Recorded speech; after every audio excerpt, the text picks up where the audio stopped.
kanatti amma laal waan isaan keessa kasti hudhee jiraasan waan yaasiin dubbachuu barbaadee ammaa siif qabesan wanni san waan isii xiqqeessu ta'uu danda'a.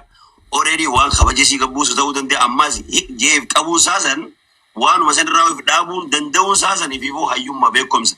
So ammoo yaasiin hayyummaa ni qaba dandeettii fi aarsaa fi hayyinillee kasaati. Akka saasan ammoo bakka xiqqishaan kaa'aare sanittiif jalaa balleessuudhaaf yaalii akka godhe sanitti hawaasni chumatti fa'aa ijatti ibsee malee yaasiin akka ni qaba akka qaba.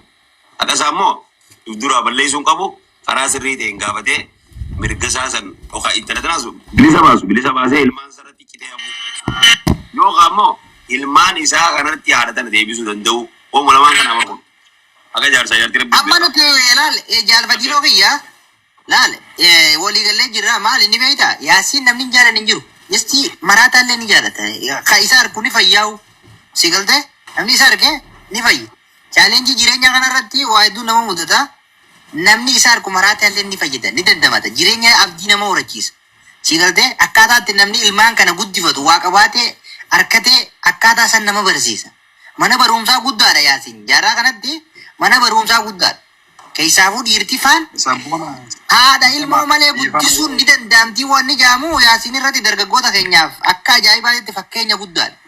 Yeroo takka carraa kenni salaatan ayye yaasiin anarraa illee hawaasa oromootirraa illee umukaanis irraa illee namuma lubbuun jira urraa'u qooda ni qaba qooda guddaa qaba garuu balaal akka naakulleen qabxii takka ta'a asirratti hin dubbannillee garree jira laal achi keessatti umukaanus keessatti kaameeraan keenya akka malee qabee jira umukaanus si galtee garuu yaasiin ni baxala ammallee baxala. Maaliifi akka dhiira garii waa garatti hin qabanne si galtee waan na dhufi jinuma dubbate garuu isiin ni ukkaamsiti bakka sanitti yaasiin goolii jaalibsa yeroo dhageesse waraabbiin jirti rakaaye sabboon akkametta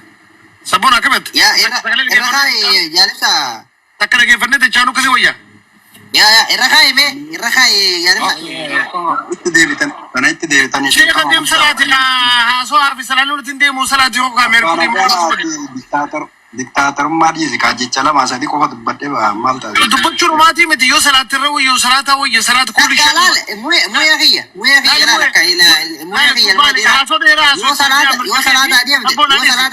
yoo salaata adeemte muut godhadhutuma salaatii ajanda deebita. Ajandaan isaa kanuma moo kabiraati mee har'aa dubbatu mee kanuma ajandaan kee? Baradis tokkoon beekan kulli shayin ba'ada salaat kajoo tokkoon beekanii tokko cumaanaan beekaa wayi. Aku kulle jira kulle muamala seperti itu Arabi dani us. Mau ya sih? Apa nih ati me obsiti komai itu deh kita sih jalan dong. Dubar dah berapa? Iya dubar dulu. Waalaikumsalam warahmatullahi wabarakatuh. Sabora di sini kentang aja. Karena pataniif kaskee sejirtanii obboleeyyan kiyya baga nagaa rabbiin ani jechuun waan isin beeytanii olitti wanni beekee dubbachuuf ol baay'illee jiru beeyta. Mucaa kana yaasi kana dhaggeeffattee muya ati viidiyoo dhaggeeffattee viidiyoo jara kana hojjaataa? Sirri dhaggeeffadha. Ani sanii achi bakka san dhaqqabuuf iyyuu miti achuma asii waan xiqqoo takka tuqee bira dabruu fedhee bara. Ayya sani wajji wal qabsiisichi keessatti fata bayyanuu godhinu him haasa'e. Kanaaf yaasiin kanaan jechuun biyya baqaa Sumaaleetti beeka beekta. Mucaa xiqqaa mucaa dalagatu mucaa argitee faxina mucaa argitee wannuma hundatti jarjaru. Ijoollee xiqqaa imimmaan nama boochisu yeroo sanii keessatti jireenya akkasii keessa dabree hadhaa nama guddaa nama ilmaaniif hagana yaadu nama argitee ilmaan isaa hangana kunuunsu adda isaatitti ilmaan isaa akkanatti waliin rakkatee guddisu ta'uu isaatitti ani ka isa irra gaafa san isaa boo'u uf tuffadhee jechuudha dhiiroo. Namni abbaa akkanaa ta'eetiin argamuudhaati. Namni kamiyyuu namni yaasiin ilaaleetiin jedhee uf tuffata dhugatti yoon abbummaan argitee kan namatti dhagamu taate uf nama tuffachiisa. So mucaan kun jechuudha dubbii isaa ka inni dubbate keessatti waan dhugaa takka dubbate yeroo sanillee komentii barreessee ture waan dhugaa takka dubbate Miidiyaa kana irratti yoo laalteetiin jette namni yeroo baay'ee miidiyaa kana irratti yaada yoo ibsatu gamuma tokko waan hamaa godheetiin gama tokko ammoo miidhamaa godheetiin waan san ibsa miidiyaa. Wasaabi wasallim. Assalaamu alaikum. Galatoomii obboleessa keenya laal dubbii jaalibsaa reefu tana jeessa yaadaddaa.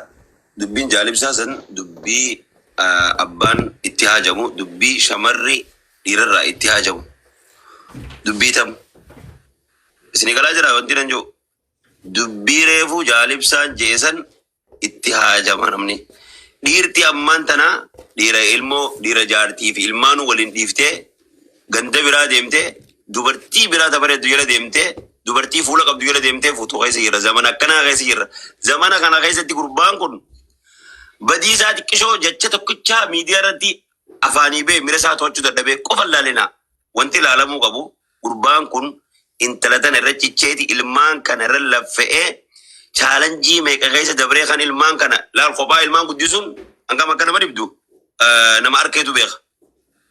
So kanaas laaluu qabdan gizee waa haasoytan akkanumatti bakka yaaduma keessan waanuma isin gammachiise yookaan waan isin aarse fuutanii tokko darbuu miti akka jaarsaa jaartii rabbii beekee eega jenne akka inni itti keessa jiruu fi akka isin keessa jirtu kanaas walirratti ilaaluun hedduu bareedaadha. Walumaan jaafaa mishaa tokko lugalchaa akkaawwantiin kun jalaa gubatee kun haara yaa faala goosiif ibsa. Okay, galatoome ulfaadho. Faamishaa kana kuma galchaame kuma agaloo fi laayifii seenuu barbaada. TikTokni kan jalaa gubatee. Follow godhaatii kuma galchaa namni 900 as dirtan kun hundinuu itti dabalama. Nama isin bashannansiisu gisee hundaa'u okkobleetuma sagalee isaa takka ol fudhateeti. Follow godhaa hundinuu kuma takka galchaa. Akkasii ummata hadhugaa harku dhugaanii harka hadhugaan garreesi dhugaan hin galuu fi garuu waan kana keessatti namni gartee ija qabu fakkeenya jara kanarraa waan fudhatu qaba. Fakkeenya guddaa irraa fudhatan jee yaadan. Yaasin irraayis Mustariyaa irraayis Mukaanus irraayis akkasumatti fakkeenya guddaa ijoollee kanarraa fudhatan jedhee yaada. Kanaafuu haqa jara kanaa lamaan kabeeku rabbuma. Haqa isaanii arguus rabbuma. Amma nuti sanganaan ajandaa goone isaanis himatanii dubbatanii kanarraa hafu isaantu dubbatas booda kana. Yaada isaan dubbatan laalleeti hatti aanuuf ammoo yaada kannanna. Kanarrattis dubbatuun keenya wanni hangana dubbanneef akka nuti hangana dubbannuuf isaanilleen achirratti hangas dubbatan. Eenyu yaasinii haqa qabamoo? Mustariyaatu haqa qaba ni laalla walumaanuu. Ammoo namni ija qabu ni arka. Yaasin guyyaa tokko jaartii isaa gabbee maqaa xiqqeessee hin beeku. Ilmaan kiyya darbite jedhee xiqqeessee hin beeku. Ilmaan kiyya facaafte jedhee takkaa dubbatee hin beeku. Zim jedhee ilmaan isaa guddifachuu qofa irratti xiyyeeffate. Sigalee as booda yoo waan fedhe jedhallee ilmaan isaa ibidda dabarfatee jira. Mucaa isaa kun warra dirree kubbaa geessee kubbaa taphataa jira. Mucaan isaa rabbi jedhe kiristaanoodhaan dorgomuu deemanatti fakkaatti. Kanaaf ammoo yooniif akkanatti gartee bultiin jira kanaaf facaatellee namni sheena'u ani Mukaanus jedhee tumaa yaada malee yaasin oroo waan sheenoo sin qabu biyya jiraa yoo fuudha barbaade. Murteessinee si yaa'anii natti tolaa beektiyan. Isaanin dhungaate. Amma gaagisee biraatti deebineeti isaanillee dhufanii akka yaada murteessan eeguu nagaa rakkoon qabdu inshaallah. Yaada bareeda kunis. Khaalidii fi Faamishaa irraa carraa baasi gaala. Dubbadee ani bakka akkuma kuullee jettu kana yaada lammataa isaan mana kana dhufa barbaada malee kabiraati miti. Ammoo michiyyummaa birra jala maaliif jennaan michiyyoonni haala ilmoo taatee jirti. Wanta kana laan teenyoonni hubachuu qabdan. Dhalaa dhiira qabdu nama dhalaa dhiira dhalti hin firu beeku. Intala takka eegaan fuudhu qeen isiin akka dhiira dhalti garraan firraa eeganii. Firraa gadhiisanii kaasii wal bira hin geenye jechuudha. Dhalaa dhiira dhalti namni keessattuu fedhu hin fedhu jaarsa keessa hin jabeeffadha. Yoo biyyaa qabaata biyyatti itti gala. Qoddaamsa kooti. Bakbaq hin jeenaa nama kaan namni isin jaalatu seenatis hin gili.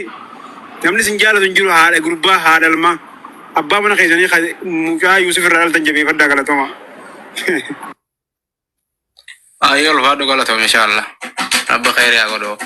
Taraa paartii lama faratti isaan lamaanuu isiniif illee isinii deebine warra biyyi. Akkasii nagaan jira. Akkami kana gaddiriirsitee ta'e isaan irra. Yoo sinaan irra keessee gaaf tokko miilli nama qaarchisaa. Walaa namni qullee miila kanarra keessee homaa lafaan ka'u abadan. Muut faafadhu miila keessa jirta muut faafadhu. Abba ka gaafa rabbi je gaafa bira dhufe sibiila mana jimaa dhaquun isin barbaachisu miiluma hullee kana tokko yoo kanatti ol fuudhee yoo jiima dhufa dalagaa.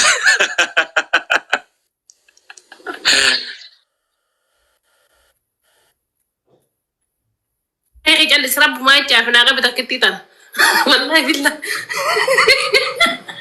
قافة من قد ما جالا أوروتي في إبسا برا دبين والله دبين على متين والله أنا ميديا أنا قبب بهم قارم والله والله قارم Abbaan kee kan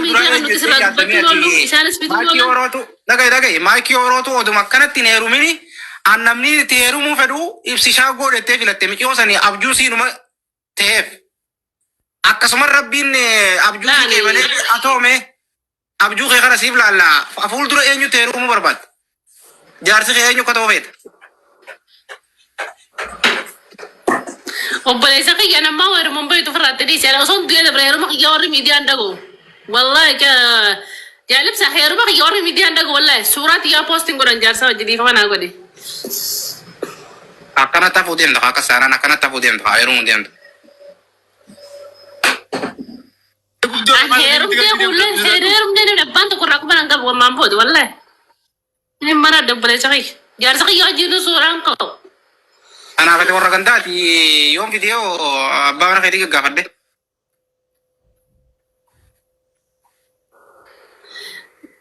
Enggak bantu garabbe.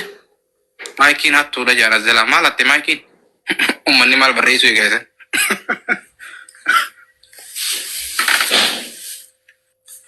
Ya warra kasii እናንተ ሰላም ናችሁ jirtani jalisa maikii ana kamita Maikii tam si kanne. Okay galatami isin durleen beeko yaa garuu iyyaa waa harka jedhi bakki xiqqishoo naasireessu qabda maal beekta akka gartee agarree dhageenyatti haadha tagartee beelotus deemattus ilmaan irratti ciccite abbaan mukaalaati jedhu. Ilmaan irratti beelotus bakka bultu dhabdus barandatti baatus irratti ciccitee gartee ilmaan irratti ilmaan asii keessa teessu haadha malee hanga irraan kana geenyetti haadha geenye abbaadhaa miti. Sigale immoo isiinis jarri kun biyya baqaa keessa wajji ture biyya baqaa kana keessatti haddaa jireenyaa kana hedduu wajji dandama namni jaarsaa jaartiin. Yemen keessatti saddaa adda addaa rakkoo addaa bal'inas gaddas wajji dabarsanii as ba'anii garuu immoo har'aan tana waliif galteen ta'us walii galtee malee ta'us adda ba'anii ammaan tana walii galteen kan adda ba'an taates ammaan tana yoo isin yaada akka mucaan dubbatutti akka waan isin yaada jirtee akkaataa gateetti wajji wal biraa deeman san yaada jirtee na fakkaata akka yaaseen irraa seetan biiroolleen dhaggeeffanne sanarratti immoo mucaan kuni inninis nuu beeka keenya kanatti haati akkam akka ilmaanii wajji taatu rakkattus beelotus dheebotus itti bal'attus kanaafi bakka gartee inni miira keessa galee. Khalid assalamu alaikum. Khalid ni kira. Hawabsa bari refun tana connection na buse ati connection kena darbe mamali sebsa uma na darbe bar. Khama darbe te khana connection na darbe. Enyu walta bod bismillah auzu billahi minash shaitanir rajim. Bara mandi jinati ma wan dawi.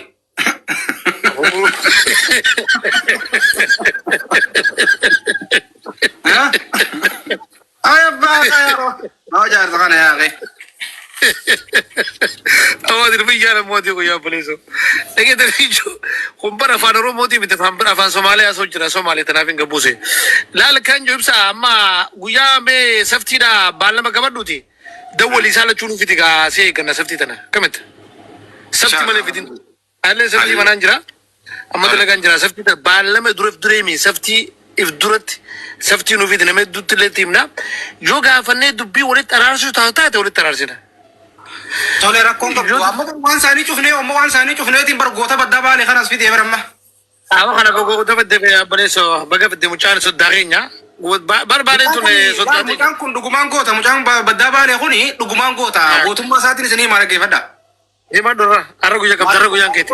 Baddee bu'uun barbaada. Wanna me farsi Oni sina ka kunna sa bus dogoran si bus ko wala le farsi ka makil le farsi ran tanaga dumayo ta bulete Ora dalam farsi no radi sa dalam farsi no gurba farsi na dio. dalago mate to Ya jalsa tu kira adik jangan ni walu budi walu dua saus demi dan tedis tu betul. Ya. afan rumo kana to ko brado ko tafan to fi jalib sa malif gota bali kana ma farsi ta Takon taman man khiyar na arab sal be khotwi. Tama. barnim be khala malaika nagar sire fani busef karte par malaika na timti Aba jafina ma ku ta sinje si ga fadde ni mol be na arab sal. marata la Daga iral gota badda bale khana nal gota badda bale khana ran sena sa situ ko rage fat. aye Sena sa situ. Jalib sa sanarab sineber mar sinjene beta. Di si famisha ka jadi si famisha ka jadi. famisha bro ko ta famisha aw fam yus bro ko ay mi gota karra mi bale kana murtuguto inako murtuguto etofi Inno murtiguto badda baleti. aye Na arab sini bari isa ka fade wo khote tar khadir laman debu tokkuma. Abba fade wa arab su. Lali gurban ko ni gurba gota badda baletin sirinje. Akkamiti gota badda baletin anjara. Nama heddu wani khairo kana kaisa kamna. Nama ummata oromo ko nyatu da khairo kana kaisa taw. Heddu kam. Khagizi oromo rakate je bi mana simbuse wanu ti oromo sani khanne ne fuma kisha khate us. Hoggani fitti namni to rakata ndo rakata san bilbiler no qabetuma wanu ti bil rakata sanif kannino achuma askaisa khate khoto heddu gore. Kai fayyadu male kha ummata rakata khairo kaisa fayyadu na garne.